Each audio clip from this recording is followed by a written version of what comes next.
नमस्कार. मनीषा टेस्टी रेसिपीमध्ये तुमचे सर्वांचे मनापासून खूप खूप खूप स्वागत. आज आपण गणपती बाप्पांच्या नैवेद्यासाठी ओल्या नारळाच्या करंज्या करणार आहोत.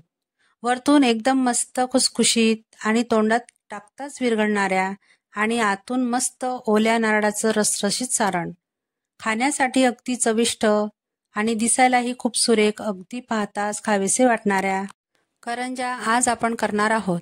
इथं मी 3 प्रकारच्या करंज्या कशा करायच्या ते तुम्हाला दाखवणार आहे आणि काही टिप्सही तुमच्यासोबत शेअर केलेले आहे. तेव्हा हा व्हिडिओ तुम्ही शेवटपर्यंत पहा, म्हणजे तुमच्या करंज्याही न चुकता परफेक्ट येतील. आणि व्हिडिओ आवडल्यास चॅनलला प्लीज लाईक, शेअर आणि सबस्क्राईब नक्की करा. चला तर मग वेळ न घालवता रेसिपीला सुरुवात करूया. आता प्रथम आपण करंज्यांच्या आवरणासाठी कणिक मळून घेणार आहोत. त्यासाठी इथं 1 बाउलमध्ये 1 वाटी मैदा घेतलेला आहे. तुम्ही कोणत्याही एका वाटीचं माप सेट करून घ्यायचं आहे. नंतर त्यात पाव वाटी म्हणजेच 3 ते 4 टेबलस्पून एवढा रवा घेतलेला आहे. रवा तुम्ही इथं अर्धी वाटी घेतली तरी चालेल. नंतर त्यामध्ये 2 ते 3 चमचे तूप गरम करून घेतलेलं होतं मी, ते टाकून घेतलेलं आहे. नंतर त्यामध्ये थोडंसं मीठ टाकून घेतलेलं आहे आणि आता हे व्यवस्थित मिक्स करून घ्यायचं आहे. हे तुपाचं मोहन आपल्याला सगळे पिठामध्ये व्यवस्थित मिक्स करून घ्यायचं आहे. हे बघू शकता, या पद्धतीने सगळ्या पिठामध्ये हे मिक्स झाल्यानंतर अशी मूठ वाढली जाते. मूठ वाढली गेली की समजायचं तुपाचं मोहन सगळ्या पिठामध्ये व्यवस्थित मिक्स झालेलं आहे. आपण कणिक मळून घेणार आहोत. तर त्यासाठी त्याच वाटीने मी 1 वाटी पाणी घेतलेलं आहे आणि थोडं थोडं करतच आपल्याला आता हे पीठ मळून घ्यायचं आहे. आपल्याला जास्त असं कडक किंवा सैलही पीठ मळायचं नाहीये, तर मध्यममध्येच आपल्याला हे पीठ व्यवस्थित मळून घ्यायचं आहे. म्हणजे त्यामध्ये आपण रवा टाकलेला होता, त्यामुळे रवा पीठ मळल्यानंतर थोडंसं फुलतो, म्हणून थोडं सैलच भिजायचं. तर इथं बघू शकता पीठ माझं मळून झालेलं आहे आणि एकदम थोडंसं पाणी लागलेलं आहे. अर्ध्या वाटीलाही कमी पाणी इथं लागलेलं आहे. तर आता हे व्यवस्थित झाकून बाजूला ठेवून घेणार आहोत. तर आता आपण सारण कसं करायचं ते बघणार आहोत. त्यासाठी मी इथं कढई गरम करायला घेतलेली आहे आणि त्यामध्ये 1 चमचा खसखस टाकून घेतलेलं आहे. खसखस आपल्याला असंच कोरडं भाजून घ्यायचं आहे आणि 1 मिनिटापर्यंतच मी खसखस भाजून घेणार आहे. आता खसखसला मी काढून घेतलेलं आहे आणि आता त्यामध्ये 2 चमचे तूप टाकून घेणार आहे. तुपामुळे ह्या करंजीच्या जे सारण आहे त्याला खूप छान स्वाद येतो. तर त्यामध्ये आता मी ज्या वाटीने आपण मैदा आणि रवा घेतलेला होता त्याच वाटीने आता आपल्याला 2 वाट्या ओल्या नारळाचा चव घ्यायचा आहे. मी इथं नारळ किसून घेतलेलं होतं. तर इथं व्यवस्थित मंद आचेवर आपल्याला आता याला भाजून घ्यायचं आहे. भाजताना गॅसची फ्लेम लोच ठेवायची. हाय फ्लेमवर ह्या नारळाच्या किसला भाजायचं नाही, नाहीतर ते लवकर करपतं. आता बघू शकता 3 ते 4 मिनिटं आपल्याला हे खोबरं भाजायला लागलेले आहेत आणि त्यातील मॉइश्चर हे बऱ्यापैकी कमी झालेले आहे. त्याचा ओलसरपणा थोडा कमी झाल्यानंतर त्यामध्ये आता आपण गूळ टाकून घेणार आहोत. तर इथं ज्या वाटीने मी खोबरं घेतलं, मैदा घेतला, त्याच वाटीने 1 वाटीला थोडं कमी गूळ घेतलेला आहे. तुम्ही जर जास्त गोड खात असाल तर तुम्ही पूर्ण 1 वाटी गूळ घेतला तरी चालेल. आता गूळ विरघळेपर्यंत मंद आचेवर याला असंच ढवळत राहायचंय. त्यामुळे त्यातील जे मॉइश्चर आहे ते कमी होण्यास मदत होते. तर आता बघू शकता 2 ते 3 मिनिटांनंतर गूळ व्यवस्थित आपला विरघळला गेलेला आहे आणि त्यातील मॉइश्चर आहे ते बऱ्यापैकी कमी झालेलं आहे आणि सारणालाही व्यवस्थित ओलावा आलेला आहे. आणि आता त्यामध्ये मी थोडीशी वेलची पावडर टाकून घेतलेली आणि आपण भाजून घेतलेलं खसखसही त्यामध्ये टाकून घेतलेलं आहे. आणि आता हे व्यवस्थित मिक्स करत 1 मिनिटापर्यंत आपल्याला सारण असंच परतत राहायचं आहे.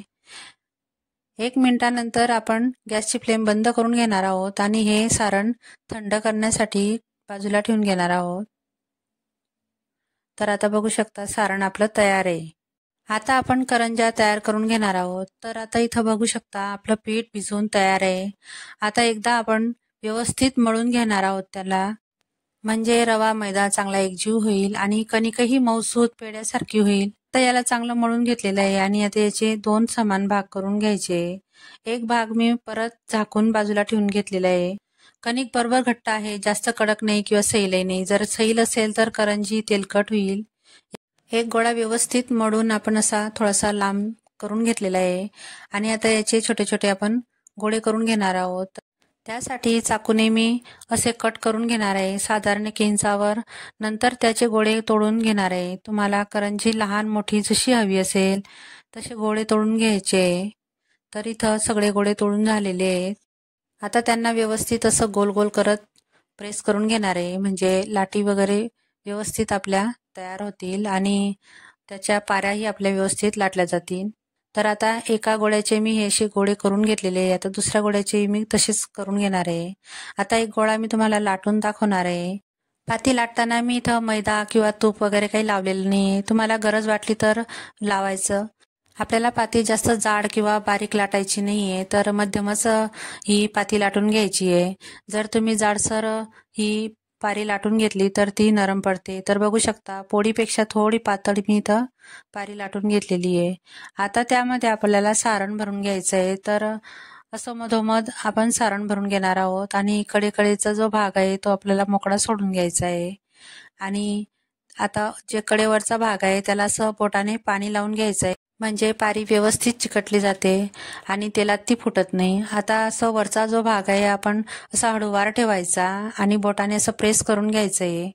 नंतर आता मी इथं व्यवस्थित प्रेस करून घेतल्यानंतर काटेरी चमचा घेणार आहे आणि त्याने असा दाब देत देत पूर्ण जी करंजी आहे त्यावर असं कडेवर फिरवून घेणार आहे. तर अशी डिझाईन तयार करून घेऊ शकता. तर बघा मी हे असे काटेरी चमच्याने एक डिझाईन तयार करून झालेली आहे. तर मी असे 3 प्रकारचे तुम्हाला करंज्या करून दाखवणार आहे. तर ही आपली पहिली करंजी तयार झालेली आहे. आता मी तुम्हाला करंजीचा दुसरा प्रकार दाखवते. तर इथं मी सारण भरून घेतलेलं आहे. सारण बघू शकता मस्त झालेलं आहे आपलं, मोकळं मोकळं सुटसुटीत झालेलं आहे. आणि आता मी जे पारी आहे तिला असं पाणी लावून घेतलंय कडेवर आणि दोन्ही टोकं असे एकमेकांना चिकटवून घेतलेले आहेत आणि असं बोटाने प्रेस करून ते असं खाली ठेवून घेणार आहे. तर इथं परत बोटाने असं व्यवस्थित प्रेस करून घ्यायचंय, म्हणजे सारण आतून बाहेर निघणार नाही. आता इथं मी करंजी किंवा सांजोरी कापतो आपण, ती चक्री म्हणतो तिला, ती घेतलेली आहे आणि त्याच्याने असं कापून घेणार आहे. तुम्ही इथं करंजी कटरही मिळतं त्यानेही कट करून घेऊ शकता. आणि जो पातीचा राहिलेला कट करून घेतलेला भाग होता तोही मी बाजूला ठेवून घेतलेला आहे, तोही आपल्याला नंतर कामात पडेल. तर इथं बघू शकता आपली करंजीचा दुसरा प्रकार झालेला आहे. तर आता मी तुम्हाला तिसरा प्रकार दाखवणार आहे. तर मी आता तिसरी पद्धत तुम्हाला दाखवते. तर परत मी एका पातीवर असं सारण भरून घेतलेलं आहे आणि बोटाने कडेवर पाणी लावून घेतलेलं आहे. नंतर वरचा भाग असा खालच्या भागावर ठेवून व्यवस्थित प्रेस करून दाबून घेणार आहे बोटाच्या साहाय्याने, त्यामुळे सारण बाहेर निघत नाही. आणि परत काटेरी चमच्याने असं दाब देऊन डिझाईन पाडून घेणार आहे. तर इथं व्हिडिओमध्ये तुम्ही बघू शकता या पद्धतीने असं व्यवस्थित दाब देऊन घ्यायचं आहे आणि त्याच चमच्याच्या मागच्या बाजूने असं आपण डिझाईन पाडलेल्या भागाला असं चमच्याने थोडासा भाग मध्ये करत चालायचा आहे आणि त्याला पाकडीचा आकार देत चालायचा आहे. अगदी 1 बोटाच्या अंतरावर असं चमच्याने कडेकडेचा भाग आत करत चालायचा आहे आणि अशा पाकड्या तयार करायच्या आहेत. तर मस्त आहे ना फुलाच्या पाकळ्यांची डिझाईन. तर इथं बघू शकता एकदम नवीन डिझाईन आहे आणि तुम्ही कधी बघितलेली नसेल. हा करंजीचा आपला तिसरा प्रकार आहे. तुम्हाला जर करंजीला मुरड घालता येत असेल तर तुम्ही मुरड घालूनही करंजी बनवू शकता. तर मी आता ह्या फुलाच्या पाकळ्यांचाच आकार देत बाकीचेही करंज्या अशाच पद्धतीने तयार करून घेणार आहे. तुम्ही जर करंज्या एक साथ सगळ्या बनवून घेत असाल तर तुम्ही एका कपड्यामध्ये त्यांना झाकून ठेवायचं, म्हणजे त्या कडक पडत नाही. आता बघू शकता हे व्यवस्थित करंजी तयार झालेली आहे आणि याच प्रकारच्या मी फुलाच्या पाकळ्यांच्याच करंज्या सगळ्या बनवून घेणार आहे. तर आता आपल्या करंज्या तयार झालेल्या आहेत आणि त्यांना आता आपण तळून घेणार आहोत. त्यासाठी एका कढईमध्ये तेल गरम करायला घेतलेलं आहे. तेल व्यवस्थित गरम झाल्यानंतर आपण त्यामध्ये आता एक एक करत सगळ्या सांजोऱ्या टाकून घेणार आहोत. तर तेलामध्ये जेवढ्या मावतील तेवढ्याच आपल्याला टाकून घ्यायच्या आहे. तर इथं मी 4 सांजोऱ्या टाकून घेतलेल्या आहे. आता 1 मिनिटानंतर आपण त्यांना असं व्यवस्थित पलटवून घ्यायचं आहे. तर मंद गॅसवरच यांना तळून घ्यायचे आहेत, नाहीतर हाय फ्लेमवर जर तळाल तर त्या लवकर तळले जातात आणि आतून कच्च्या राहतात, त्यामुळे मंद आचेवरच यांना व्यवस्थित खरपूस होईल तोपर्यंत तळून घ्यायचे. तर आता आपल्या इथं बघू शकता व्यवस्थित या करंज्या तळल्या गेलेल्या आहेत आणि मी तर आता यांना व्यवस्थित एका झाऱ्यावर काढून घ्यायचं आहे आणि एका प्लेटमध्ये मी काढून घेणार आहे. आता मी दुसरी बॅचही या पद्धतीने टाकून घेतलेली आहे आणि झाऱ्याच्या साह्याने असे सतत पलटवत राहणार आहे आणि मंद गॅसवरच यांना व्यवस्थित तळून घ्यायचे आहेत. तर आता बघू शकता हे आपल्या तळून झालेले आहेत. आता यांनाही मी काढून घेणार आहे. तर एका चाळणीमध्ये किंवा अशा झाऱ्यावरच तुम्ही हे काढून घ्यायचे आहे, म्हणजे त्याचं जे एक्स्ट्राचं तेल आहे ते निघून जातं.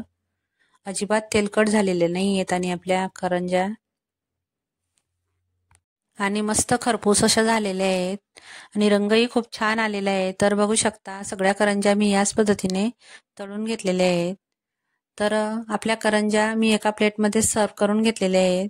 तर बघा किती छान दिसत आहेत आणि अजिबात अशा नरम वगैरे पडलेल्या नाही आहेत. तर वरतून अशा खरपूस आणि आतून सारण एकदम मऊसूत असं झालेलं आहे. तर मी तुम्हाला आता एक तोडून दाखवणार आहे. तर बघा हे एक करंजी मी तुम्हाला तोडून दाखवते. एकदम पटकन तुटते आणि आतील सारणही बघू शकता किती छान मऊसूत असं झालेलं आहे आणि रंगही खूप छान आलेला आहे. तुम्हाला मी अजून एक करंजी तोडून दाखवते. तर इथं बघू शकता एकदम खरपूस अशी करंजी तयार झालेली आहे. तुम्ही गौरी गणपती यांच्या नैवेद्यासाठीही ओल्या नारळाची करंजी करू शकता. ही करंजी खाऊन सगळ्यांनाच आवडेल. कोरड्या खोबऱ्याच्या करंजीपेक्षा ही फार छान लागते आणि तोंडात टाकताच ती विरघळते. अशी ही खुसखुशीत करंजी तुम्ही एक वेळा नक्की ट्राय करून बघा. आणि तुम्ही ह्या करंज्या कोणत्याही सणाला, दिवाळी, दसरा यांना तुम्ही करू शकता. ह्या किमान 8 दिवस तरी स्टोअर करून ठेवू शकता. अजिबात खराब होत नाही. तेव्हा एक वेळा नक्की ट्राय करून बघा आणि मला कमेंट करून नक्की सांगा. आणि हो, तुम्हाला जर माझ्या रेसिपीज आवडत असतील तर प्लीज चॅनलला लाईक, शेअर आणि सबस्क्राईब नक्की करा. चला तर मग पुन्हा भेटूया अशाच एक नवीन रेसिपीसोबत. तोपर्यंत मस्त खा आणि स्वस्त राहा.